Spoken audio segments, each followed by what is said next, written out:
গত 2 দিনের বৃষ্টিপাতে সুনামগঞ্জের সবকটি নদ নদীর পানি বৃদ্ধি পেয়েছে।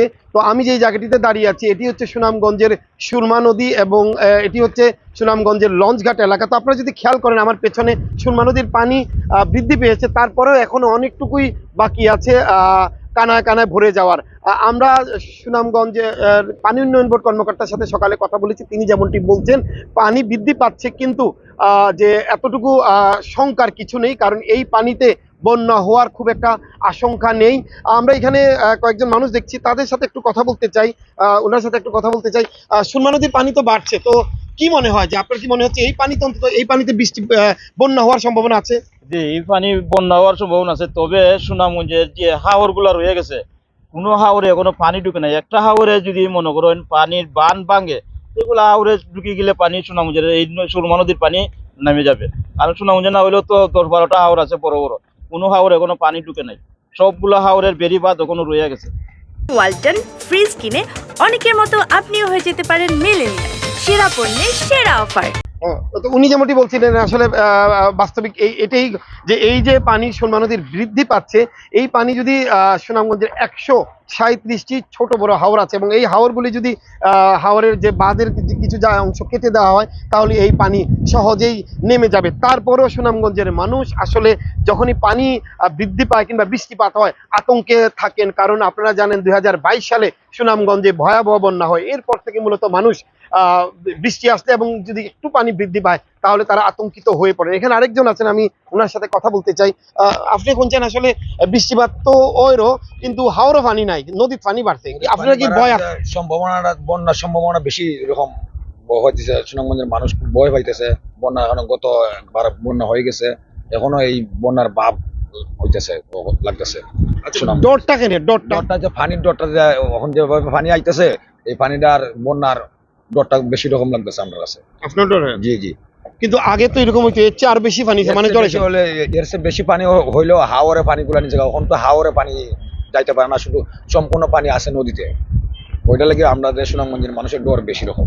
না, আমরা যেমনটি বলছিলাম যে 2022 সালের পর থেকে সুনামগঞ্জের মানুষ একটু ভয়ে থাকেন, আতঙ্কে থাকেন, কারণ 2022 সালে 7 থেকে 8 দিন সুনামগঞ্জ শহর সহ আশেপাশে সবগুলি গ্রাম কোথাও কোমর পর্যন্ত কোথাও বুক পর্যন্ত তলিয়েছিল এবং মানুষের ব্যাপক ক্ষয়ক্ষতি হয়েছে। এরপর থেকে মানুষ আসলে পানি আসলে বৃষ্টি আসলেই ভয় পান, কিন্তু বছরের এই সময়টাতে এখন যে পানি এসেছে সেখানে পানি উন্নয়ন বোর্ড কর্মকর্তারা বলছেন ততটুকু বন্যার আশঙ্কা নেই। আমি যদি আপনাদেরকে আরেকটি বিষয় জানিয়ে রাখি যে সুনামগঞ্জে গত 24 ঘন্টায় 50 মিলিমিটার বৃষ্টিপাত রেকর্ড করা হয়েছে এবং একই সাথে ভারতের যে মেঘালয় রাজ্য আছে সেই মেঘালয়েও 13 মিলিমিটার বৃষ্টিপাত রেকর্ড করা হয়েছে বলে জানিয়েছেন। আমরা পানি উন্নয়ন বোর্ড কর্মকর্তার সাথে আরও জানতে চেয়েছিলাম যে সুনামগঞ্জে যেই বৃষ্টিপাত হচ্ছে এবং নদীতে সবগুলি নদী আপনি জানেন সুনামগঞ্জে সুরমা, চেলা, তারপরে হচ্ছে যে চলতি নদী, জাদুকাটা নদী এবং যে যে খাসিয়ামারা নদী আছে সেই নদীতে পানি অনেকটাই বৃদ্ধি পাচ্ছে, কারণ বাংলাদেশে মানে সুনামগঞ্জ অংশে যেই বৃষ্টিপাত হচ্ছে তাতে করে এই নদীর পানি এতটুকু বৃদ্ধি পাওয়ার সুযোগ নেই।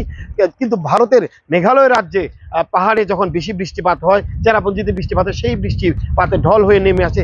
এই ঢলের কারণেই কিন্তু মূলত এই যে সুরমা নদীর পানি এতটুকু বৃদ্ধি পেয়েছে। তারপরে আমরা জানতে চেয়েছিলাম তাদের কাছে এই পানিতে আতঙ্কিত হওয়ার কোনো সুযোগ আছে কিনা। পানি উন্নয়ন বোর্ড কর্মকর্তা বলছেন যে এখনো যেহেতু অনেকগুলি হাওর বাকি হাওর এখনো রয়ে গেছে এবং সেই হাওরে পানি নেই এবং এই যদি বাঁধ কেটে দেওয়া হয় তাহলে পানি সহজেই হাওরে ঢুকে যাবে এবং হাওর ঢুকে এই পানি কমে যাবে, যার কারণে তারা বন্যার আশঙ্কা করছেন না। কিন্তু আমরা যেমনটি বলছি যে এই সুনামগঞ্জ অঞ্চলের মানুষ আসলে আতঙ্কে আছেন।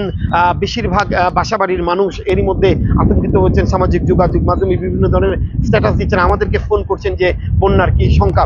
তবে আমি যদি আরেকটি জিনিস জানিয়ে রাখি যে সুনামগঞ্জে যে এই যে সুরমা নদীর মূল বিপদসীমা হচ্ছে 7.8 সেন্টিমিটারের উপরে চলে গেলে এটি বিপদসীমা অতিক্রম করে, কিন্তু বর্তমানে 4.70 সেন্টিমিটার পানি এখন বর্তমানে আছে। তার মানে আরো কয়েক সেন্টিমিটার বৃদ্ধি পেলে তারপরে হয়তো বিপদ সীমা অতিক্রম করবে। তবে এখন যে পরিস্থিতি আছে সেই পরিস্থিতিতে পানি উন্নয়ন বোর্ড কর্মকর্তা এবং যারা আবহাওয়াবিদ আছেন তারা আতঙ্কিত না হয়ে সচেতন হওয়ার জন্য মানুষকে আহ্বান জানিয়েছেন এবং যাতে সব ধরনের পরিস্থিতি মোকাবেলা করতে পারেন সেই কথাই তারা জানাচ্ছে। তো এই ছিল আমার কাছে সুনামগঞ্জের বৃষ্টিপাত, পানি বৃদ্ধি সহ সব খবরের। ওয়ালটন ফ্রিজ কিনে অনেকের মতো আপনিও হয়ে যেতে পারেন মিলেনিয়াল। সেরা পণ্যের সেরা অফার।